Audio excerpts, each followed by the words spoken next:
Salut tout le monde, c'est Lucie, j'espère que vous allez bien. Aujourd'hui, on se retrouve pour l'un des derniers personnages de Magical Doremi, hormis Doremi parce que ça sera le dernier personnage. J'ai nommé Mindy de Magical Doremi.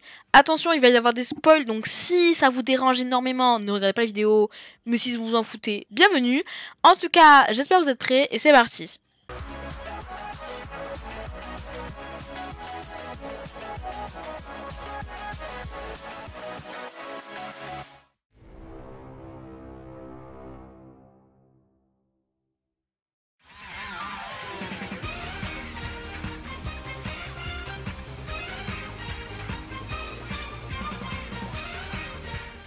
Qui est Mindy Asuka?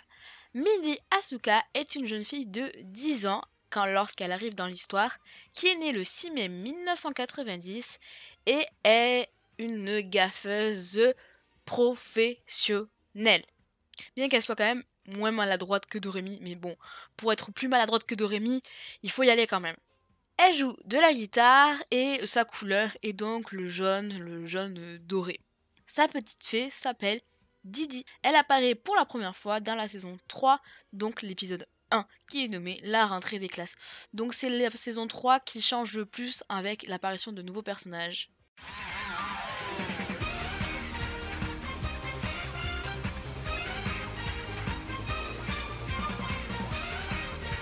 Dans l'anime, Mindy est considérée comme magnifique, très belle, presque autant que Loulou pour dire, et tout simplement c'est dû à ses cheveux qui sont très blonds, très lisses et avec des mèches tombant à chaque extrémité de son visage, mais surtout la chose caractéristique de sa coiffure, c'est deux grosses boucles qui partent de son crâne tout simplement, un peu comme les gros chignons de Doremi, là c'est des boucles. Ses yeux sont de couleur jaune, clair / vert. Dans le quotidien, elle porte une barrette verte qu'elle refuse d'enlever, un t-shirt orange, une jupe qui est reliée par des bretelles à l'ancienne comme nos grands-parents ont pu avoir dans leur vie, des baskets blanches avec des lacets jaunes et des chaussettes noires, tout ce qu'il y a de plus classique. En termes de tenue de super sorcière, on ne la connaît pas avec une tenue d'apprentie sorcière dit classique, c'est-à-dire le tout premier que nos chères héroïnes possèdent, mais elle arrive directement avec un apprentissage beaucoup plus poussé, et après tous ces costumes se déclinent dans du jaune.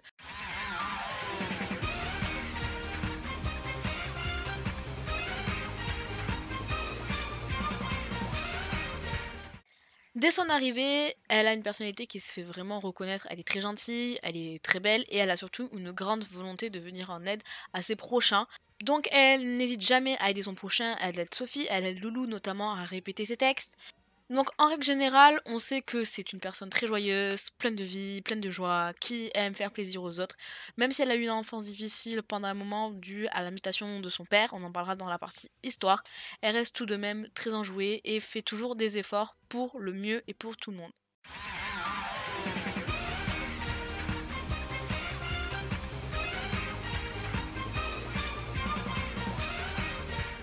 Du coup, pour une fois, on va commencer l'histoire de Mindy depuis son enfance. Donc, comme je vous disais, son enfance est assez difficile. Elle n'est âgée que de 5 ans quand son père se fait muter. Donc, elle quitte le Japon, qui est sa terre natale, pour s'installer à New York, en Amérique, pour ceux qui ne savaient pas.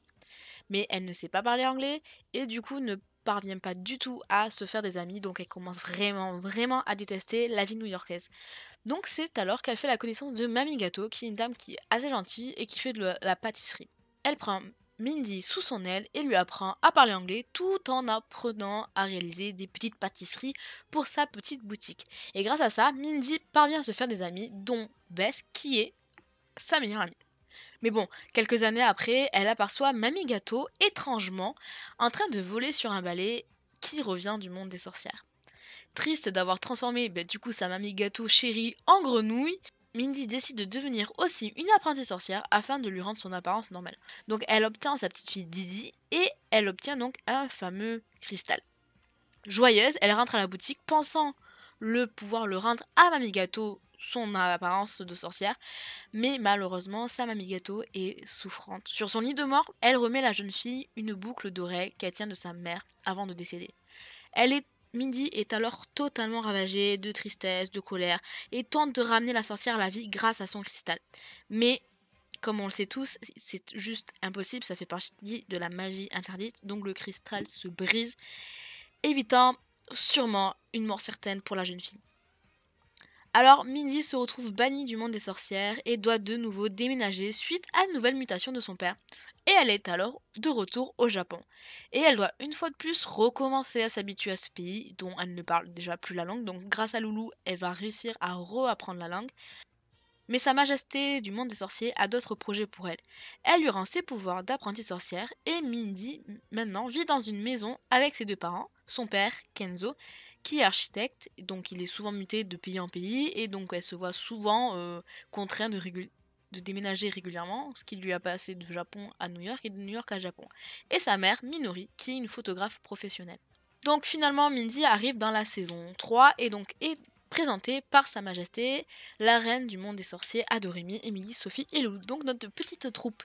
Et donc elle se voit confier la mission de tenir la boutique Maodou avec les 4 filles pour leur apprendre à réaliser des pâtisseries. Ensuite à ça, elles devront passer différents tests de pâtisserie devant différents membres d'un sorte de clan Sénéclac qui s'appelle dans le monde des sorciers afin de savoir si elles pourront devenir de véritables sorcières.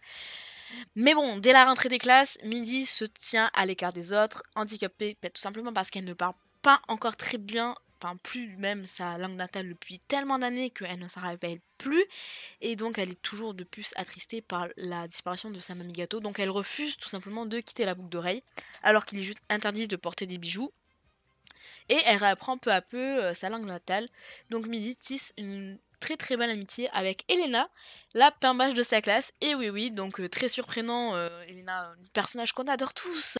Donc peu après, c'est Flora qui vivant dans le jardin d'enfants du monde des sorciers et victime de la malédiction des légumes, qui est lancée par son ancêtre, la reine. Sa Majesté décide alors de confier de nouveau la garde de l'enfant à Doremi et aux autres, mais bon, Mindy n'a jamais élevé Flora. Elle ne la découvre que maintenant. Donc elle se sent totalement rejetée par la petite qui, du coup, ne la considère pas comme une mère. Après tout, c'est tout à fait normal. Et bien, malgré tout, elle va faire quand même tout son possible pour donner tout cet amour à cette petite. Et est acceptée par Flora, qui est maintenant totalement guérie de la malédiction des légumes, oui, une malédiction très surprenante, je vous l'accorde, et Mindy doit faire face à son pire cauchemar, qui est la disparition de sa mamie Gakuto, dont elle n'a toujours pas fait le deuil. Et oui, elle a vraiment du mal à abandonner cette idée de sa sorcière bien-aimée, mais elle n'a pas le temps, parce que dans la saison 4, Flora, qui refuse de rester tout simplement au jardin d'enfants, utilise ses pouvoirs magiques pour grandir, donc ça brise totalement sa boule de cristal. Elle a maintenant un corps de fillette, du même âge que ses mamans, donc Mindy notamment, et donc Flora se retrouve dans la même classe que Doremi et Mindy, donc un problème supplémentaire, donc Mindy n'a juste pas le temps de penser à ses problèmes à elle. Donc elles doivent se battre afin que les autres camarades ne découvrent tout simplement pas la vérité concernant cette petite bout de jeune fille. Donc ça ne sera pas de tout repos, car Flora n'utilise toujours ses pouvoirs, car elle ne connaît tout simplement pas les règles de la société et les règles du monde des humains. Mais alors que la fin d'année approche, elle est elle aussi confrontée à plusieurs choix à faire. Donc son père a de nouveau été muté aux États-Unis, donc soit elle retourne en Amérique avec son papa et sa maman, soit elle reste à Misora avec Doremi et elle vivra d'accord donc chez sa grand-mère en subissant alors l'éloignement de ses parents.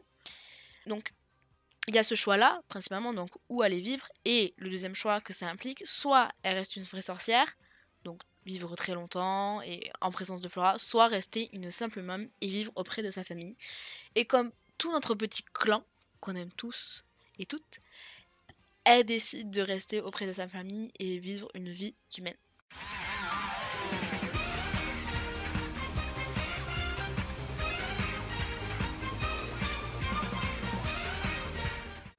Ce personnage, très sincèrement, je n'ai pas eu très l'occasion de le connaître beaucoup. Quand ça passait à la télé, Magical Doremi, la majeure partie du temps, c'était la saison 1 ou 2.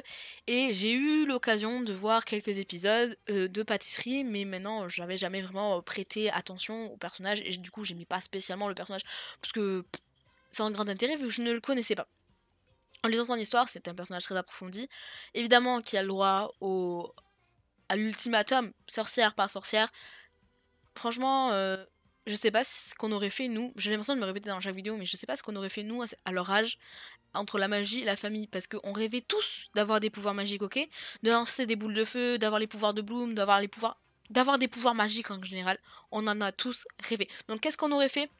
Je sais pas, mais en tout cas c'était très mature et très top de leur part de faire ce choix-là. Du coup, c'est Mindy qui est une pro en pâtisserie et pour le coup, ça apporte entre guillemets quelque chose à l'histoire. En tout cas, ça permet de renouveler la saison et ça, c'est vraiment pas mal. En commentaire, n'hésitez pas à me dire ce que vous pensez de ce personnage, est-ce que vous l'avez aimé, est-ce que vous l'avez pas aimé. En tout cas, j'espère que ça vous fera plaisir, j'ai fait une vidéo dessus, c'est vous qui m'avez demandé, à la base je devais pas du tout le faire parce que c'était pas un personnage qui me... En fait, j'avais carrément oublié l'existence de ce personnage, je vais pas vous mentir. Donc, n'hésitez pas à me dire en commentaire votre avis et moi je vous dis à la semaine prochaine pour une nouvelle vidéo.